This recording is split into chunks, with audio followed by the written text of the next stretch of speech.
Have you ever found yourself scrolling endlessly through social media feeds? Watching short, flashy videos for hours only to look up and wonder where the time went? You feel a strange emptiness, a sense that you consumed a lot but learned very little of substance? It's a modern dilemma that almost everyone faces, but what if I told you a book written decades ago predicted this exact scenario with terrifying accuracy? What if the very tools we use for information are silently shaping us to prefer entertainment over truth? Welcome to DreamAIReview. Today we're diving into a book that feels more relevant now than ever.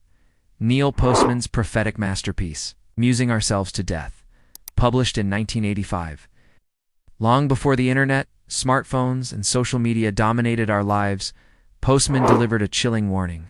He argued that the biggest threat to our society wasn't an oppressive government forcing its will upon us, but something far more subtle and seductive: our own insatiable appetite for amusement.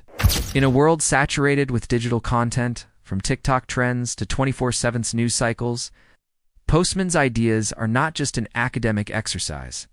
They are a survival guide for the modern mind.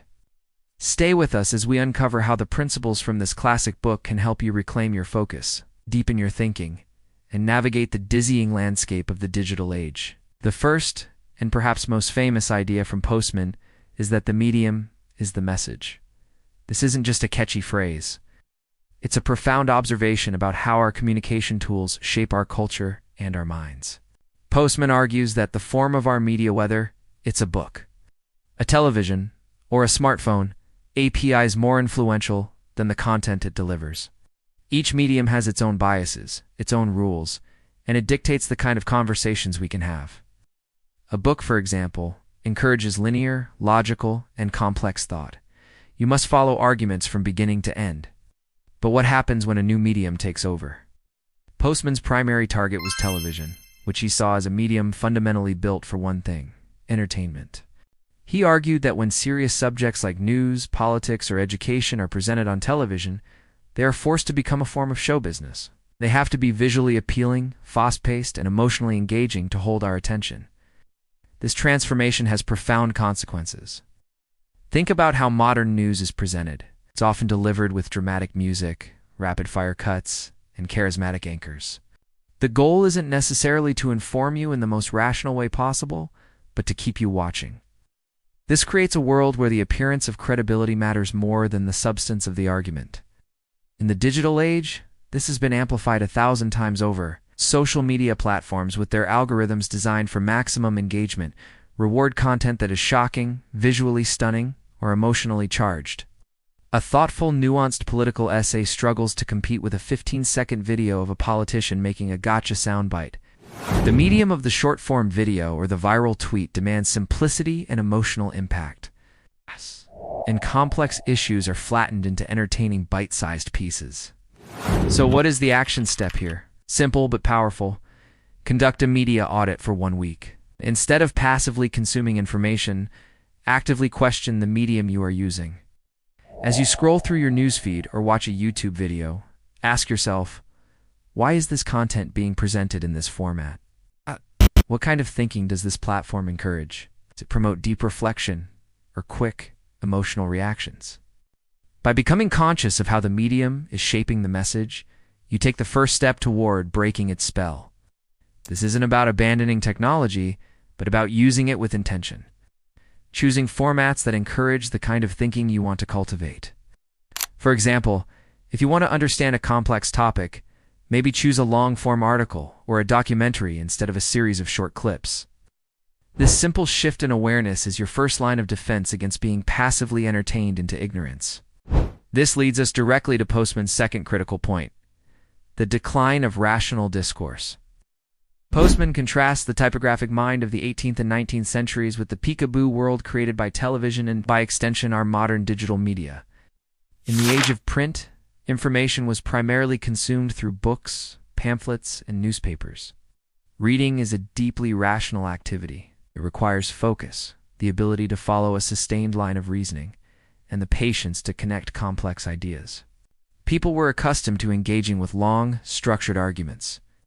Political debates, like the famous Lincoln-Douglas debates, could last for hours, with citizens listening intently to detailed, logical arguments. The public mind was trained for coherence and depth. Now, contrast that with today's digital environment. Postman called the world of television a peekaboo world, where images and events pop into view for a moment and then vanish without a trace. A tragic news story is followed immediately by a celebrity gossip segment, which is then replaced by a car commercial. There is no connection, no context, no demand for sustained thought. Sound familiar? Our modern internet experience is peekaboo on steroids. Our social media feeds are a chaotic stream of consciousness. A friend's wedding photo, an ad for sneakers, an article about a global crisis, a funny cat video. Each piece of content exists in isolation, demanding only a flicker of our attention before the next one appears. This constant barrage of disconnected information fragments our attention and erodes our ability to engage in deep, rational thinking. We become conditioned to expect instant gratification and emotional stimulation, making us impatient with anything that requires sustained mental effort. The modern workplace and our personal lives are not immune to this effect. Think about the culture of email and instant messaging in many offices. We are constantly interrupted by notifications, pulling our focus away from deep work. Each message is a peekaboo interruption, demanding an immediate response and preventing us from entering a state of flow where real problem-solving happens. We prioritize speed and responsiveness over thoughtfulness and quality. So, what's the actionable step to combat this? It's time to practice deep work. This concept, popularized by Cal Newport, is the perfect antidote to the peekaboo world. Schedule specific, uninterrupted blocks of time in your calendar. If it's just 30 minutes to start where you focus on a single, important task. Turn off all notifications on your phone and computer. Close all unnecessary tabs. Create a sanctuary for your mind where it can practice the lost art of concentration by intentionally carving out time for deep, rational thought. You are actively training your brain to resist the pull of digital distraction and rebuild your capacity for coherent thinking. It is a form of mental resistance that pays enormous dividends in clarity and productivity. Perhaps the most chilling and prescient argument Postman makes is his comparison of two dystopian visions: George Orwell's 1984 and Aldous Huxley's Brave New World. For a long time, the dominant fear was Orwellian, that we would be controlled by an oppressive state through censorship, surveillance, and pain. We feared that books would be banned and information would be withheld from us. But Postman argues that this is not the future that came to pass. Instead, he suggests we are living in a Huxleyan dystopia. In Brave New World, there is no need to ban books because no one wants to read them anyway. There is no need for a big brother to watch over us, because we are too busy being distracted by an endless supply of trivial pleasures, entertainment, and mindless consumption. In Huxley's world, people are not oppressed by pain. They are controlled by pleasure. They are subdued not by what they hate, but by what they love.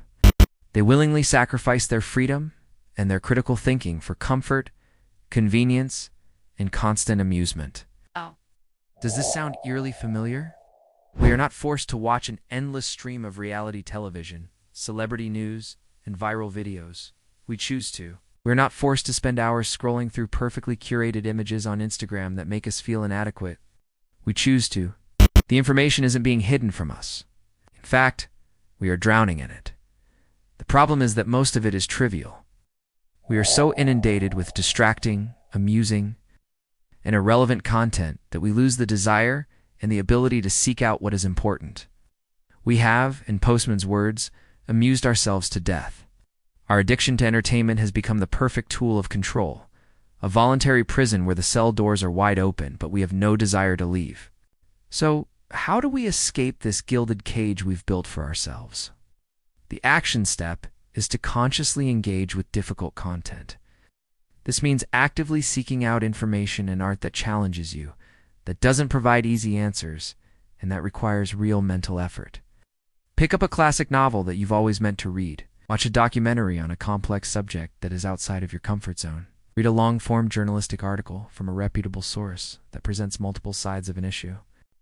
Make it a weekly habit to consume something that isn't designed for easy, passive entertainment. This is not about being an intellectual snob. It is about exercising your mind in the same way you would exercise a muscle. By intentionally choosing a high-friction information diet over a low-friction one, You are declaring that your attention and your intellect are valuable. You are choosing to be an active, engaged citizen of the world, rather than a passive consumer of amusement. Let me share a quick story. There was a young software developer named Alex who felt constantly overwhelmed and distracted. His days were a blur of Slack notifications, endless meetings, and scrolling through tech news on Twitter. He felt busy, but not productive.